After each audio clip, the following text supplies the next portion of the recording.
میری اتباع میں تمہاری جنت کے بالا خانے ہیں۔ رضی اللہ عنہم ورضوا عنہ کا لقب صرف ان کے لیے ہے جنہوں نے میری اتباع کی۔ آؤ قرآن کی آیت دیکھو، قرآن میں اللہ تعالی کیا کہتا ہے؟ والسابقون الاولون، سب سے پہلے ایمان میں سبقت لینے والے، سب سے پہلے ایمان کا کلمہ قبول کرنے والے مہاجر اور انصار وہ ہیں جن کے لیے اللہ تعالی نے رحمت کی دعا کر دی کہ اللہ ان سے راضی ہے اور یہ اللہ سے راضی ہے۔ ورنہ انہوں نے کیا دیکھا تھا؟ انہوں نے بھکمری دیکھی تھی، فاقہ دیکھا تھا، دکھ دیکھا تھا۔ انہوں نے دیکھا کہ محمد صلی اللہ علیہ وسلم نے کہا کہ اے میرے صحابہ گھروں سے نکل کر کھڑے ہو جاؤ۔ بدر کے میدان میں مکہ کے مشرکوں نے، اپنی ماں نے اپنے نوجوان بچوں کو وہاں بھیج دیا، آؤ ان کے ریلے کو روکنا ہے۔ چنانچہ ان صحابہ کی جماعت اکٹھی ہو کر کتنی آئی؟ 313 یا 14۔ دشمن 900 سے ادھک، حقانیت کے ماننے والے 313۔ اب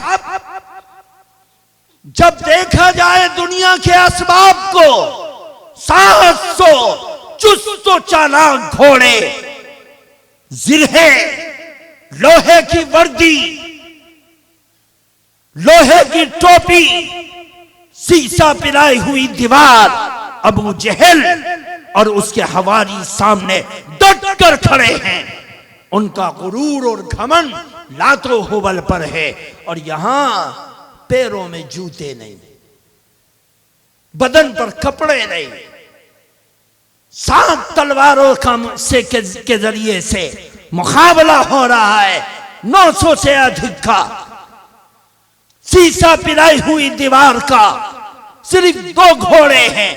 بس اللہ کے نبی صلی اللہ علیہ وسلم نے اپنے صحابہ کے انداز کو دیکھا کہ ظاہری اسباب تو کچھ بھی نہیں ان کے پاس، آپ کا خیمہ لگایا گیا، اور اس خیمے کا نام عریس تھا۔ اس میں اللہ کے نبی گئے، حضرت ابو بکر صدیق اس خیمے کی پہرے داری پر کھڑے ہو گئے۔ اللہ کے نبی رات کے اندھیروں میں خیمے کے اندر روتے ہیں۔ حضرت ابو بکر صدیق نے خیمے کی چادر ہٹائی اور دیکھا کون روتا ہے۔ دیکھتے ہیں سجدے کے حالت میں آقا پڑے اور رو رہے، آپ کی زبان پر ہے اللہم ان تہلک ہذہ العصبہ، اے اللہ اگر آپ نے اس ایمان کی چھوٹی سی جماعت کو، جو میں نے بڑی مشقتوں سے، پیاس میں، بھوک میں، پریشانی میں، تان میں، پتھر کھا کر، خون بہا کر، اپنی زندگی میں مشقت اٹھا کر، رشتہ داروں سے ناتا توڑوا کر، خاندانوں سے ناتا توڑوا کر، مکے کی وادی کو چھڑوا کر، کعبۃ اللہ کے سائے کو چھڑوا کر، جو ایک چھوٹی سی جماعت میں نے تیار کی ہے، اس جماعت کو حقانیت کا علم بردار بنا کر ان باطلوں کے سامنے آ گیا ہوں۔ اگر تو چاہتا ہے کہ ایمان اور ایمان والے باقی رہے تو ان کی حفاظت کر، اور اگر تو چاہتا ہے کہ نہ باقی رہے تو ان کو ختم کروا دے۔ اللہ کے نبی صلی اللہ علیہ وسلم تڑپ رہے، صبح اٹھے، صحابہ کی مخصوص جماعت کو لے کر گئے، فرمایا اللہ نے مان لیا، ابو جہل یہاں ہوگا، ابو لہب یہاں ہوگا، عتبہ یہاں ہوگا، شیبہ یہاں ہوگا، امیہ کو یہاں غارت کیا جائے گا۔ آپ اعلان کر رہے، نشاندہی کر رہے، صحابہ کے ایک موقع پر چہرے لٹک رہے، تو آپ نے بلایا اے میرے اصحاب کیوں پریشان ہوتے ہو؟ ان قریب ایک زمانہ آئے گا جب اللہ تمہارے ہاتھوں سے روم و فارس کی طاقت کو چکنا چور کرے گا۔ صحابہ نے دیکھا، حضرت امیر المومنین عمر بن خطاب رضی اللہ تعالی عنہ، امیر المومنین خلیفہ ہیں، بیٹھے ہیں، اچانک ایک بوڑھا سامنے سے گزرا، آپ نے دیکھا وہ گزر رہا ہے، آپ بیدار ہو گئے اور ایک قاصد کو بیل بلا بھیجا کہ جا اس بوڑھے کو پکڑ کر لاؤ۔ امیر المومنین وہ مومن نہیں ہے، فرمایا نہیں، بلا کر لاؤ۔ بلا کر لایا گیا، بوڑھے کو سامنے بٹھا دیا گیا اور امیر المومنین عمر بن خطاب نے ایک قاصد بھیجا، بیت المال کے انچارج کے پاس جاؤ اور اس سے کہو کہ سونے کا کنگن ہوگا وہاں پر، اس سونے کے کنگن کو دو۔ وہ انچارج کے پاس گیا، اس نے تلاش کیا، بالآخر وہ مل گیا، وہ سونے کا کنگن لے کر آیا۔ وہ سونے کا کنگن کس کا تھا؟ روم کے بادشاہ، روم کے بادشاہ کا۔ اس سونے کے کنگن کو اس بوڑھے کے سامنے رکھا اور کہا کہ تو مسلمان تو نہیں ہے، لیکن کیا میری آقا کی بات تجھے یاد ہے؟ وہ سونے کا کنگن اس کے ہاتھوں میں دیا۔ بس جب وہ سونے کا کنگن اس کے ہاتھوں میں آیا، وہ داڑے مار کر رونے لگا اور اس نے کہا اے عمر، محمد صلی اللہ علیہ وسلم سچے تھے اور میں ان کی سچائی کا اعتراف کرتا ہوں اور اعلان کرتا ہوں، اشہد ان لا الہ الا اللہ وان محمد رسول اللہ، میں گواہی دیتا ہوں کہ اللہ اکیلا تنہا ہے جو عبادت کے لائق ہے اور محمد صلی اللہ علیہ وسلم اللہ کے رسول ہے۔ واقعہ کیا ہے؟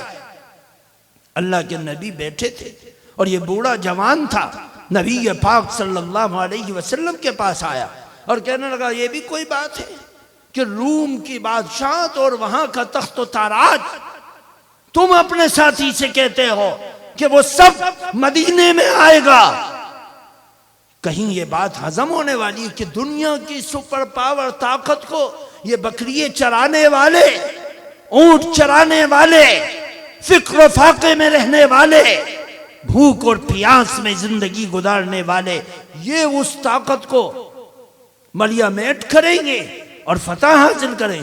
اللہ کے نبی مسکرائے اور ٹھنڈی سانس لے کر فرمایا کہ ان قریب میرے ساتھی تیرے ہاتھوں میں روم کے بادشاہ کے ہاتھوں کا سونے کا کنگن دیں گے۔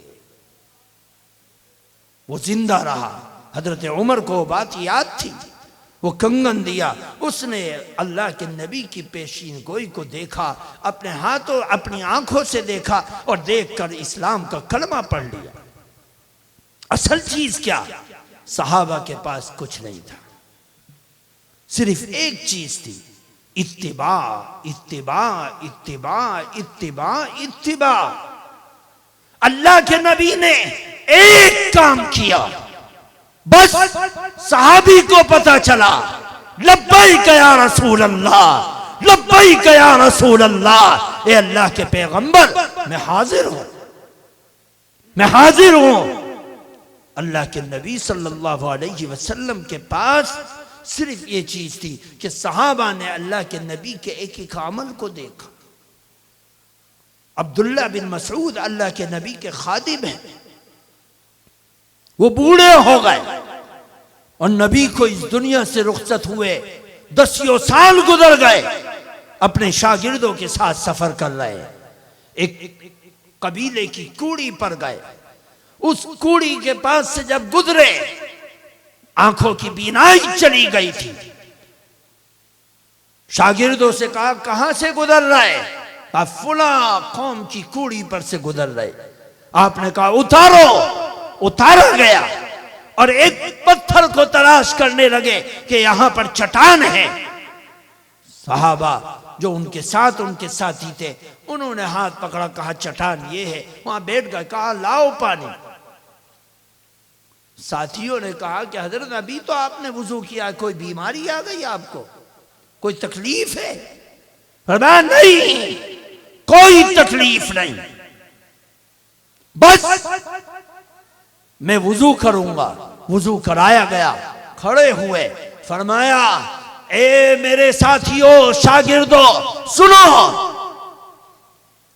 اللہ کے نبی کے زمانے میں میں ان کے ساتھ تھا، خدمت میں تھا۔ اللہ کے نبی یہاں سے گزرے، جس پتھر کے اوپر میں نے وضو کیا، نبی پاک صلی اللہ علیہ وسلم نے اسی چٹان پر بیٹھ کر وضو فرمایا تھا۔ میری طبیعت نے گوارا نہیں کیا کہ میں یہاں سے گزروں اور اللہ کے نبی صلی اللہ علیہ وسلم کی سنت کو زندہ نہ کروں۔ میرے دوستو، بزرگوں، اللہ کے نبی کے صحابہ کے پاس صرف نبی کی اتباع تھی، اتباع کیا۔ کون مائی کلال ہے جو ایک کمزور سے انسان کے کہنے پر اپنی ماں کو چھوڑ دے، باپ کو چھوڑ دے، بیوی کو چھوڑ دے، خاندان کو چھوڑ دے، کاروبار کو چھوڑ دے؟ کوئی نہیں چھوڑ سکتا۔ ہاں، دنیا کے تختے پر ایک جماعت آئی، جس جماعت کو نبی کا پروانہ، نبی کا مستانہ، نبی کا دیوانہ، نبی کا غلام، نبی کے جاننے والے، نبی پر اپنی جان کو لٹانے والے اللہ کے پیغمبر کے صحابہ کہا جاتا ہے۔ انہوں نے نبی کے ایک اشارے پر سب کچھ چھوڑ دیا۔ میرے دوستو، بزرگوں، اسی کو اللہ کے نبی کی ایک حدیث سے سنو۔ حدیث کا راوی عبد الرحمن اللہ کے پیغمبر کے صحابی ہے، فرماتے ہیں کہ ہم نے اپنی آنکھوں سے دیکھا ایک موقع پر کہ اللہ کے نبی صلی اللہ علیہ وسلم وضو فرما رہے، صحابہ کو آپ سے عشق تھا، آپ وضو فرما رہے، آپ کے چہرے پر پانی پڑ رہا ہے، آپ پانی وضو کا لے رہے، چہرہ دھو رہے، وہ چہرے پر سے پانی پھسلتا ہے اور داڑھیوں کو تر کر کے زمین پر گرنے کے لیے ٹپکتا ہے۔ صحابی آگے بڑھتے ہیں اور ایک صحابی اپنے ہاتھوں میں لیتا ہے، دوسرا ہاتھوں میں لیتا ہے، تیسرا ہاتھوں میں لیتا ہے، چوتھا ہاتھوں میں لیتا ہے، کوئی پیتا ہے، کوئی چہرے پر لگاتا ہے، کوئی سینے پر لگاتا ہے، کوئی سر پر لگاتا ہے، اور اس عقیدت و احترام کو اللہ کے نبی صلی اللہ علیہ وسلم اپنے آنکھوں سے دیکھ رہے۔ نبی پاک صلی اللہ علیہ وسلم نے ان عاشقین سے پوچھا کہ تم ما یحملکم علی ھذا، یہ جو کام کر رہے ہو اس پر تمہیں کس چیز نے ابھارا، کیوں کر رہے ہو؟ صحابہ نے عرض کیا فی حب اللہ ورسولہ، ہمیں اللہ سے محبت ہے اور اے اللہ کے پیغمبر آپ سے محبت ہے، اس محبت میں ہم کر رہے ہیں۔ اگر بات یہیں ختم ہو جاتی تو نبی کا عشق کا دم بھرنے والے، نبی سے محبت کو ظاہر کرنے والے، نبی کے عشق کے نعرے بلند کرنے والے، نبی کی محبت کے گیت گانے والے، خدا کی قسم ان کے لیے ایک دلیل اور حجت ہو جاتی، لیکن اللہ کے نبی نے ان کے اس انداز کو سن کر فرمایا، اگر اللہ کے نبی چاہتے دعا دیتے، لیکن نہیں، قیامت تک کے نبی کے عاشقوں کے لیے سبق دے دیا۔ فرمایا من سرہو، جس کو یہ بات اچھی لگے کہ اللہ اور اس کا رسول بھی اس سے محبت کرنے لگے، اللہ کسی سے محبت کرے، اس کی زندگی بدل جائے گی، اس کے جیون میں انقلاب آ جائے گا، کیونکہ وہ ایسی ذات اقدس حی القیوم ہے جس کی چھتر چھایا کے اندر انسان کیا کائنات کا ذرہ ذرہ ہر لمحے رہتا ہے۔ اللہ کے نبی نے دعا نہیں دی، فرمایا دیکھو تم اپنی زبان سے کہہ رہے کہ اللہ اور اس کے رسول کی محبت میں ہم کر رہے، لیکن اللہ اور اس کا رسول بھی تمہیں پسند کرتا ہے یا نہیں، تمہارے پاس کوئی دلیل نہیں۔ میں اس دلیل کو تمہارے سامنے رکھتا ہوں کہ تم یہ کرو. صرف زبان سے محبت کا دعویٰ محبت نہیں، فریب ہے، دھوکہ ہے اگر زندگی میں نبی کی اتباع نہیں. فرمایا جس کو یہ بات اچھی لگے کہ اللہ اور اس کا رسول بھی اس کو پسند کر لے، اس کو چاہیے کہ وہ 3 کام کرے. ایک کام کا تعلق اپنی زندگی سے ہے، اپنے جسم سے ہے. دوسرے کام کا تعلق اپنے معاملات سے ہے. تیسرے کام کا تعلق اپنی معاشرت سے ہے. فرمایا سب سے پہلے اگر کسی کو یہ بات اچھی لگے کہ اللہ اور اس کا رسول اس کو پسند کر لے، اس کو چاہیے کہ جب زبان سے بولے سچ بولے، جھوٹ نہ بولے. آج موبائل کے آنے سے پہلے تو لوگ جھوٹ بولتے تھے، ذرا سوچتے تھے یار آمنے سامنے کیسے جھوٹ بولوں. اب تو موبائل آ گیا، ہے گاؤں میں بتلائے گا کھیت میں، ہے کھیت میں بتلائے گا شہر میں.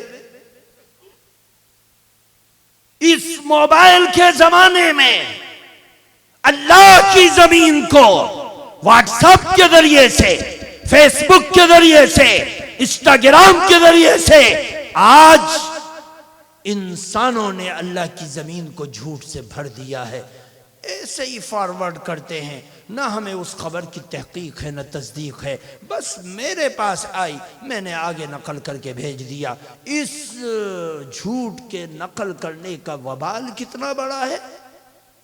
اللہ کے نبی سے پوچھو، فرمایا کفا بالمرء کذبا ان یحدث بکل ما سمع. کسی بھی انسان کے لیے کہ جھوٹا ہونے کے لیے یہی کافی ہے کہ وہ سنی سنائی بات کو آگے بڑھائے. اس سے پوچھا جائے کہ جو تو نے بھیجا اس کی دلیل کیا ہے، ثبوت کیا ہے، کہ تو نے اپنی آنکھوں سے دیکھا؟ نہیں، میرے پاس آئی تھی میں نے آگے بھیج دیا. اس اشاعت اور نقل اور فارورڈ کرنے کا وبال آسمان والا رب ڈائریکٹ اس کے سر کے اوپر اتارتا ہے جو اس کو فارورڈ کر رہا ہے، جس کے پاس کوئی پروف نہیں، کوئی پروف نہیں. اور امت کا نوجوان کر رہا ہے. ایک محدث فرماتے ہیں اگر حدیث پاک بھی تمہارے موبائل پر آئے تو بغیر تحقیق کے اس کو آگے مت بھیجو، تحقیق کرو، تلاش کرو، اس کو سمجھنے کی کوشش کرو. کیوں؟ اس لیے کہ اسلام کے نام سے ویب سائٹ جو چل رہی ہیں 80% سے زائد ویب سائٹ نان مسلموں کی ہے، عیسائیوں کی ہے، یہودیوں کی ہے، جو اسلام کو سمجھانے کی کوشش کرتے ہیں عقل کی روشنی میں. حالانکہ عقل الگ چیز ہے اور نقل الگ چیز ہے. اسلام کے اندر عقل اور نقل الگ چیز ہے. پیشاب میں نے ایک مخصوص عضو سے کیا، باتھ روم دوسرے عضو سے کیا، اور اللہ کیا کہہ رہا ہے؟ چہرہ دھو، ہاتھ دو کوہنیوں تک، پیر دو، سر کا مسح کرو. ارے نہ ہاتھ کا نجاست سے تعلق، نہ چہرے کا نجاست سے تعلق، نہ سر کا نجاست سے تعلق، نہ پیروں کا نجاست سے تعلق. نجاست جہاں لگی ہے وہاں پاک ہو گئی. اب کیوں ہاتھ دھلوایا گیا، چہرہ دھلوایا گیا؟ اللہ کا قرآن کہتا ہے یا ایھا الذین آمنوا اذا قمتم الى الصلاة فاغسلوا وجوہکم وایدیکم الى المرافق وامسحوا برؤوسکم وارجلکم الى الکعبین. نجاست کہیں نکلی اور حکم دھونے کا کہیں اور دیا جا رہا ہے. پتہ چلا کہ عقل کا کھیل ہر جگہ نہیں، نقل کا ہے. شیطان نے کیا کیا؟ اللہ نے کہا اسجد لآدم، آدم کے سامنے سجدہ کر. شیطان نے کہا اچھا، خلقتنی من نار وخلقتہ من طین، اس انسان کو تو نے سڑے ہوئے گارے سے بنایا، اور مجھے آگ کے شعلوں سے بنایا، میں اس سے اعلیٰ ہوں۔ آگ کی خاصیت آسمان کی طرف بڑھنا ہے اور مٹی کی خاصیت خاک میں مل جانا ہے۔ میں اس کمتر انسان کے سامنے سجدہ نہیں کر سکتا۔ اس نے عقل کے گھوڑے دوڑائے، اللہ نے کہا فخرج منہا فإنک رجیم، نکل جا یہاں سے، تو مردود ہو گیا۔ اسلام کے اندر اللہ تعالی نے خاصیت رکھی کہ بات مان کر چلو، اتباع کر کے چلو۔ دنیا کہتی ہے کہ اس حکم کو مانو گے تو یہ ہوگا، یہ ہوگا۔ تم 1448 سال پہلے کی بات کرتے ہو، آؤ دنیا چاند پر پہنچ گئی، تم مسجد کی بات کرتے ہو، مدرسے کی بات کرتے ہو، قرآن کی بات کرتے ہو، ایمان کی بات کرتے ہو۔ 1448 سال پہلے آنے والے نبی کی بات کرتے ہو، ابو بکر کی بات کرتے ہو، عمر کی بات کرتے ہو، عثمان کی بات کرتے ہو، علی کی بات کرتے ہو۔ وہ زمانہ کچھ اور تھا، اب کا زمانہ کچھ اور ہے۔ دنیا چاند پر پہنچ گئی، تم مکہ ہی میں ابھی گھوم رہے ہو، مدینہ ہی میں گھوم رہے ہو۔ اب کیا کرو گے؟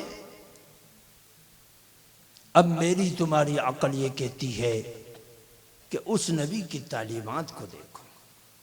آج ابھی بہار میں ایک قتل ہوا، اور اس قتل کے بعد اس کے پریجن پوتے، آج ہی کے اخبار میں تھا کہ وہ انڈین سرکار سے یہ ریکویسٹ کر رہے ہیں کہ جتنے قاتل ہیں ان کو پھانسی کے پھندوں پر لٹکایا جائے۔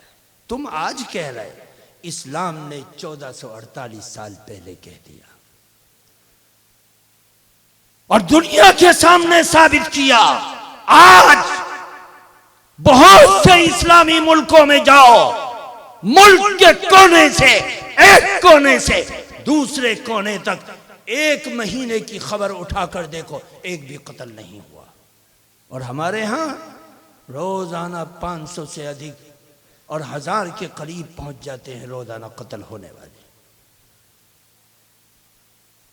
نہ قاتل کو پتا ہے میں کیوں قتل کر رہا ہوں، نہ مقتول کو پتا ہے مجھے کیوں قتل کیا جا رہا ہے۔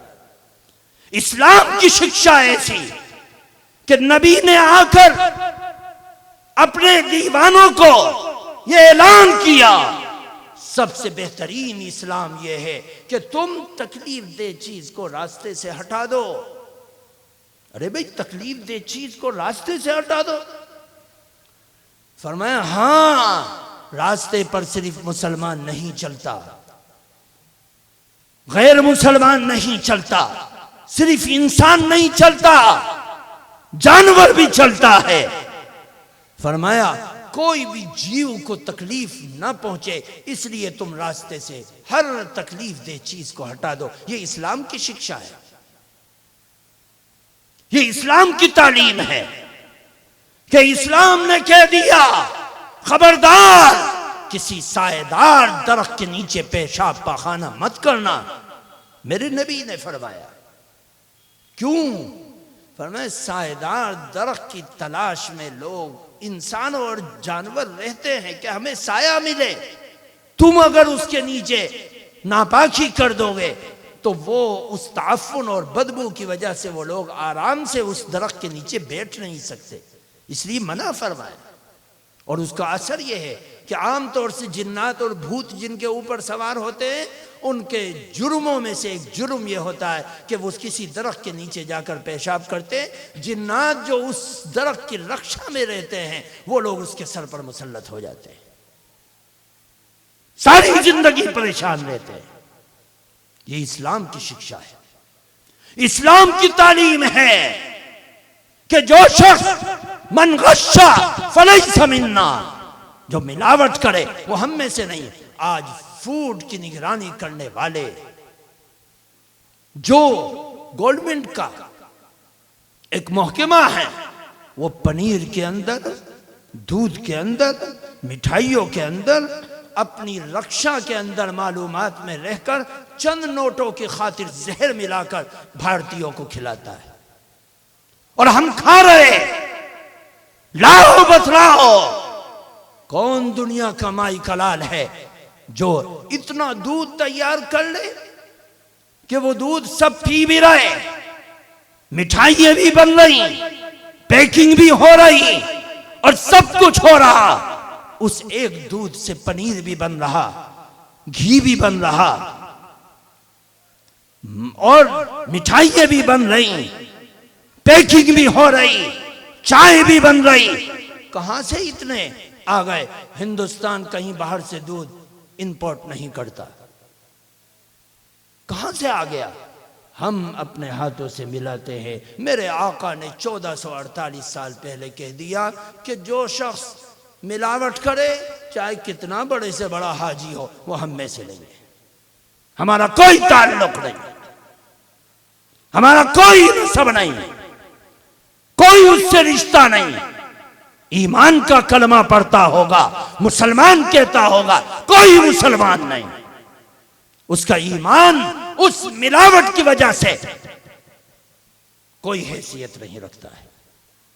میرے دوستو، اللہ کے نبی کے لائے ہوئے اسلام کی اصل تعریف ہی یہی ہے اور نبی کی سیرت ہی اصل یہ ہے کہ نبی کی اتباع کرو، نبی کی پیروی کرو، نبی کے اشاروں پر اپنی زندگی اور جوانی کو لگاؤ. یہ اللہ کے نبی کی تعلیم کو صحابہ نے ایکسپٹ کیا. اس ایکسپٹ کے نتیجے میں وہی ابو ہریرہ جن کے 9 ساتھی 2 چادروں میں زندگی گزارتے تھے، نمازیں پڑھتے تھے، وہ ابو ہریرہ کہتے ہیں کہ اس اسلام کی برکت سے آج میرا عالم یہ ہے کہ میں دنیا کے قیمتی ترین یمنی کپڑے سے اپنی ناک صاف کرتا ہوں. یہ اسلام کی شکشا کا نتیجہ ہے. سچائی پر جب بھی انسان جمتا ہے دنیا میں اس کو طاقت ملتی ہے. یورپ کے پاس کچھ نہیں ہے، انہوں نے سچائی کو اپنایا، امانت میں خیانت نہیں کی، چوری چکاری نہیں کی، بے ایمانی نہیں کی، زیادتی نہیں کی. ان کے پیٹرول پمپ کے اوپر چلے جاؤ، ایک ویکتی دکھائی نہیں دیتا اور لوگ اپنی کاروں کو کھڑا کرتے ہیں اور پیٹرول بھر کر چلے جاتے ہیں. کوئی دیکھنے والا نہیں، کوئی پوچھنے والا نہیں. یہاں 10 آدمیوں کی نگاہوں کے سامنے خاک ڈال کر اس کی جان بھی لے لیتا ہے، مال بھی لے لیتا ہے. نبی نے وہ تعلیم دی جو خدا کی کتابوں میں ملتی ہے. اگر انسان عزت چاہتا ہے، نبی سے محبت کرنے والے عزت چاہتے ہیں، تو آؤ وہ عزت ملے گی کب؟ جب اس عزت کا ہنر بتلانے والے نبی کی اتباع میں، اس کی سنرکشن میں تم آ جاؤ گے. مت مانو اس کو، لیکن اس کی سچائی سے محبت تو کرو. کتنے مؤلف ایسے ہیں جن کا اسلام سے کوئی تعلق نہیں، لیکن نبی کی حیا، نبی کی پاک دامنی، نبی کی غیرت، نبی کی عزت، نبی کی سچائی، نبی کی امانت اور دیانت کا وہ اقرار کرتے ہیں کہ نبی سچ تھے، سچے تھے اور سچائی کی تعلیم دیا کرتے تھے. نبی نے فرمایا جس کو یہ بات اچھی لگے کہ اللہ اور اس کا رسول اس کو پسند کر لے، اس کو سب سے پہلا یہ کام کرنا چاہیے کہ وہ جب بولے سچ بولے. دوسری چیز فرمایا کہ اگر اس کے پاس امانت رکھی جائے تو اس امانت میں خیانت نہ کرے. تیسری چیز وَلْيُحْسِنْ جَوَارَ مَنْ جَاوَرَهُ، اپنے پڑوسیوں کے ساتھ حسن سلوک کرے. ہم لوگ پڑوسیوں کے ساتھ ظلم کرتے ہیں. حضرت عبداللہ بن مسعود، ان کے گھر کے اندر اچھا کھانا بنتا ہے اور ان کے پڑوس میں ایک یہودی رہتا ہے جو مسلمان نہیں ہے. آپ نے فرمایا کہ دسترخوان بچھا دیا، تم نے کھانا لگا دیا، پہلے ہمارے پڑوسی کے ہاں کھانا بھیجو پھر ہم کھائیں گے. یہ اسلام کی تعلیم ہے. اللہ کے نبی نے فرمایا کہ خبردار اپنے گھر کی دیوار کو پڑوسی کی دیوار سے اونچا مت کرنا، کہیں اس کے گھر کی ہوا اور سورج کی روشنی بند نہ ہو جائے۔ یہ میرے نبی کی تعلیم ہے پڑوسیوں کے بارے میں۔ ہم نبی کی تعلیمات کو کچل کر یہ چاہتے ہیں کہ عزت مل جائے۔ عزت نہیں ملا کرتی، عزت نہیں ملا کرتی، ایسے نہیں عزت ملتی۔ عزت تو اس خلاق عالم کی بات کو ماننے میں ہے جو ساری کائنات کا پیدا کرنے والا ہے، اور یہ کائنات اس کی عیال ہے، اس کے گھر کا حصہ ہے۔ اس کی اتباع کرو۔ اس نے پیغمبر بھیجے، نقیب بھیجے، امین بھیجے، رسول بھیجے، اپنے علمبردار بھیجے جو اس کی چاہت کو لے کر آئے۔ نبی کی زندگی اللہ کی چاہت ہے، نبی نے عمل کر کے اللہ کی چاہت کا تعارف کرایا، نبی نے دکھلا کر اللہ کی چاہت کا تعارف کروایا۔ اس نبی کی اتباع کرو جس نبی نے سچائی کے راستے کو تمہیں دکھلایا۔ اللہ تبارک و تعالی ہمیں سمجھنے کی توفیق عطا فرمائے، خیر سے مالا مال فرمائے، شر سے محفوظ فرمائے، دین پر چلنا چلانا آسان فرمائے، بے راہ روی، بد کرداری، بے حیائی، بے غیرتی سے ہم سب کی حفاظت فرمائے۔ سبحان اللہ و بحمدہ۔